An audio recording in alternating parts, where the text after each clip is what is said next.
जनतेची दिशाभूल करत असल्याचं अल्पसंख्याक आयोगाचे अध्यक्ष प्यारे खान यांनी आपल्यावर केलेलं आहे. प्यारे खानला माझा एक प्रश्न राहील की जे नाशिकमध्ये झालं, कॉर्पोरेट ऑफिसमध्ये बॉस म्हणून ज्या खुर्चीवर बसले आणि आमचे गरीब मुलींना बुरका घालासाठी बीफ खाऊ घातलं, नमाज वाचायला, जेव्हा त्यांना हे प्रकरण होत होता तर प्यारे खान कुठे गेला होता?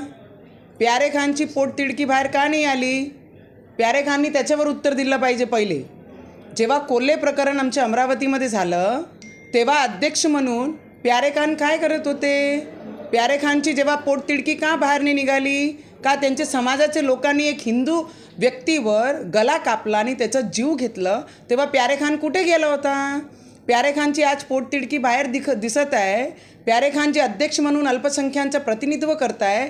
प्यारे खान जेव्हा लव जिहाद होते महाराष्ट्रामध्ये तेव्हा प्यारे खान कुठे जाते? जेव्हा आमची मुलींना लग्नाचे आमिष देऊन फसवण्यात येते, त्यांना प्रेग्नेंट करतात आणि तलाक करून सोडून देतात, तेव्हा प्यारे खान कुठे जाते? एक माणूस 4-4 पोरींना हिंदूचे फसवतात, तेव्हा प्यारे खान कुठे जाते? आज अचलपूरमध्ये ते झालं. सगळ्यात पहिले ते प्यारे खाननी त्या पदाचा राजीनामा दिला पाहिजे आणि समाजाच्या वतीने सगळ्यांची महिलांची माफी मागितली पाहिजे. आणि नंतर नवनीत राणाचा विषय. आणि प्यारे खान, आपको बता देती मैं कि नवनीत राणा हिंदू के बाजू में है, आज भी है, कल भी है और आगे भी रहेगी. तुम्हारा जवाब दो. तुम्ही तुमचं उत्तर द्या की जे अचलपूरमध्ये झालं त्याच्यासाठी समाजाच्या वतीने तुम्ही माफी मागणार काय? आजचे आज माफी मागा आणि पद सोडा आणि नंतर आमच्याशी बोला. तुमने अपना देखना, तुम्ही तुमचं पा.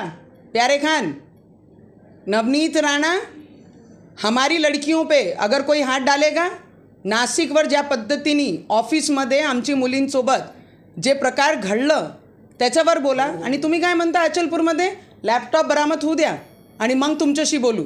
पहिले तुम्ही समाजाच्या वतीने माफी मागा आणि मग माझी कंप्लेंट जिथे करायची आहे तिथे तुम्ही करू शकता. मी ज्या आवाज उचलत आहे, आमच्या मुलींवर जर हिंदू मुलींवर कोणी बोट उचलला, लावला, त्यांना फसवला, त्यांचे व्हिडिओ व्हायरल केले, तर नवनीत राणा आजही मैदानात आहे आणि शेवटच्या श्वासापर्यंत मैदानात राहील. तुम्ही माफी मागणार आहे का पहिले समाजाच्या वतीने? पहिले ते सांगा. नवनीत राणांना जे आहे ते कोण जास्त मुलींना पटवतो? प्यारे खाननी त्याच्यावर उत्तर द्या. 5 ते 6 मुलं आहे आकडा आणि त्याच्यामध्ये एकमेकासोबत शरत लावत होते की तू जास्त पटवते की मी जास्त पटवते. ज्यांचे आकडे जास्त झाले तर त्यांचे खुलेआम केक कापून आतिषबाजी करून त्यांचं जल्लोष तुम्ही साजरा करत होते. प्यारे खान, त्याच्यावर बोला. प्यारे खान, तुम्ही एक पदावर बसलेले आहे, पहिले उत्तर द्या. संविधान पुढे ठेवन की तुम्ही कुराण पुढे ठेवणार आहे? आमचे अमरावतीमध्ये दंगल होतात जेव्हा हेच समाजाचे लोक बाहेर येऊन आमचेच मार्केटमध्ये आमचेच लोकांचे दुकानावर पत्थरबाजी करत होते, आमचेच लोकांवर हत्यार बाहेर काढत होते, मंदिरं तोडले, तेव्हा प्यारे खान कुठे गेला? तेव्हा का बोलला नाही? तेव्हा पोटतिडकी का नाही दिसली प्यारे खानची? आज भल्ली पोटतिडकी दिसून राहिली आहे. प्यारे खाननी त्याच्यावर उत्तर द्या. कोल्हे प्रकरणवर का बोलला नाही प्यारे खान? त्याच्यावर उत्तर द्या. TCSमध्ये जे नाशिकमध्ये झाला त्याच्यावर तुम्ही उत्तर का नाही दिलं? लव जिहाद जे महाराष्ट्रामध्ये होत आहे, प्यारे खान त्याच्यावर का बोलत नाही आहे? किती लोकांना शिक्षा दिली, किती लोकांवर तुम्ही कारवाई केली आयोग म्हणून? त्याच्यावर उत्तर द्या प्यारे खान. भाभी, एक धक्कादायक प्रकार सोबतच त्यांनी म्हटलं की जातीय दंगली कशा वाढवल्या पाहिजे याचं प्रशिक्षण नवनीत राणांना दिलाय. खरात प्रकरणावर त्या का बोलल्या नाही? मी तर म्हणते ज्यांनी गुन्हा केलं त्यांना सगळ्यांना गोली मारली पाहिजे. मग तो खरात असो, नाशिकचं प्रकरण TCSचं असो की आमची अमरावतीमध्ये असो. तिरंग्याची गोष्ट करता तुम्ही.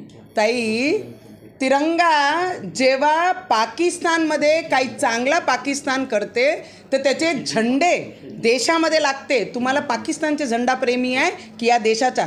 आणि ज्यांची राजनीतिक पोळ्या तुम्ही शेकत आहे त्यांना सांगा, आम्ही संविधानाला मानणारे लोक आहे, आम्ही गीताला मागे ठेवू, आम्ही आमचे जेवढेही देवाचे धर्माचे ग्रंथ आम्ही सगळे मागे घेऊ, पण आम्ही संविधानाला पुढे ठेवू. त्या लोकांना विचारा, जे आहे ना प्यारा खान जे आहे, प्यारे खान, त्याला विचारा की कुराण मागे ठेवा आणि हे समोर ठेवा. जेव्हा एखादी कोणती गोष्टी पाकिस्तानमध्ये घडतं तर झंडे इथे कशाला लागतात? तुम्ही जेव्हा मंत्री होत्या ना तेव्हा झंडे अमरावतीमध्ये गाजत होते. लक्षात आहे तुमच्या की नाही? व्हिडिओ तयार करून करत होते, काय सांगते?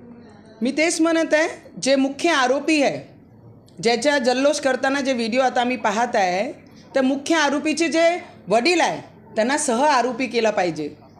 कारण ते ज्या पद्धतीने मुख्य आरोपीला एनकरेज करत होते, जर पूर्ण परिसरामध्ये विचारलं तर त्यांचे वडील म्हणत होते मेरा बेटा तर 10 लडकियाँ 20 लडकियाँ 30 लडकियाँ, या पद्धतीने वडील जर बोलत असेल तर सह आरोपी त्याला केला पाहिजे. आणि लवकरात लवकर त्याचा लॅपटॉप ज्या दिवशी बरामद झाला तर सगळी पोल खोलणार आहे की कोण कोण अजून त्यांच्यासोबत होता.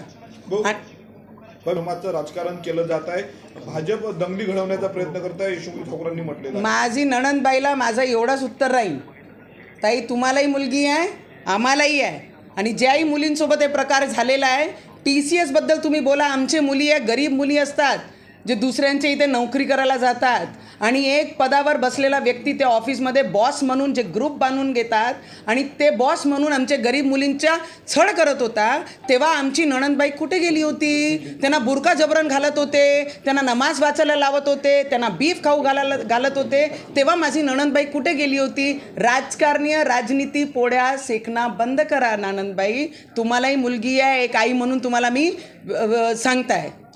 खूप अलर्ट आहे. आमचे मुख्यमंत्री साहेबांनी नुसतं लाडकी बहीण योजना नाही दिली आहे, या महाराष्ट्राची महिलांना विश्वास दिलेला आहे की या महाराष्ट्रामध्ये जर महिलांसोबत कोणी छळ करत असेल, या पद्धतीचा प्रकार करत असेल, ते एक भाऊ म्हणून आमचे मुख्यमंत्री देवेंद्र फडणवीसजी त्यांच्या पाठीशी उभे राहणार आहे. आज जरी ते बंगालमध्ये असले तर बंगालमधूनही सुद्धा ते बाईट पाठवत आहे की मी या सगळी गोष्टींवर लक्ष देऊन आहे, आणि आमचा पूर्ण विश्वास आहे आमचा भाऊ आमचा दादा ज्या लाडकी बहिणींना योजना नाही त्यांना विश्वास देण्याचं काम करते, आणि ते 100% या महाराष्ट्राच्या मुलींसाठी त्यांच्या पाठीशी उभे राहणार आहे. रवी, मुख्यमंत्र्यांनी नेमलेला संपूर्ण अल्पसंख्याक आयोग आहे आणि त्या आयोगाचे अध्यक्ष प्यारे खान सांगतात की एकही हिंदू मुली नाही, सर्व मुस्लिम मुली आहेत. दुसरीकडे तुम्ही दावा केला की बुरखेवाली एकही. मला एक गोष्टी माहीत आहे प्यारे खान, तुम्ही समाजाच्या वतीने माफी मागणार काय? तुम्ही तुमचे पदाचा आज राजीनामा देणार काय? TCS प्रकरण पकडा, अचलपूर प्रकरण पकडा, लव जिहाद पकडा, जिथे जिथे जे प्रकरण होतात, अल्पसंख्याक अध्यक्ष म्हणून त्या आयोगाचे महत्त्वाचे पदावर बसलेले प्यारे खान, तुमको मेरा प्रश्न है, तुम अपना राजीनामा दोगे क्या? समाज के बेटे ने, समाज के एक लड़के ने जिस तरीके से लड़कियों के भविष्य के साथ, इज्जत के साथ खिलवाड़ किया, उसका जवाब तुम दोगे क्या? रवी, शेवटला आपण वाढदिवस साजरा केला, त्याच्या वाढदिवसाला पोलीस देखील गेलेले होते. मी आता फक्त ते व्हिज्युअल जे आहे त्याचा वाढदिवस खुलेआम रोडवर करताना पाहिलेला आहे, आणि त्याच्यानंतर जे आहे जेही माहिती राहील त्याच्यावर मी उत्तर नक्की देईन. पण असे आरोपीला, कालही माझं तेच म्हणणं होतं, आजही माझं तेच म्हणणं आहे, खरात असो की TCS असो की अचलपूर असो, ज्याही लोकांनी असे प्रकार केले त्याला कोणताही प्रश्न नाही, सवाल नाही, कोर्ट नाही, तारीख नाही, पोलीस नाही, चार्जशीट नाही, सरळ गोली, हेच उत्तर त्या लोकांसाठी आहे. तेव्हाच हा समाज सुधरू शकते, नाही तर यांच्या सुधारणा खूप कठीण आहे.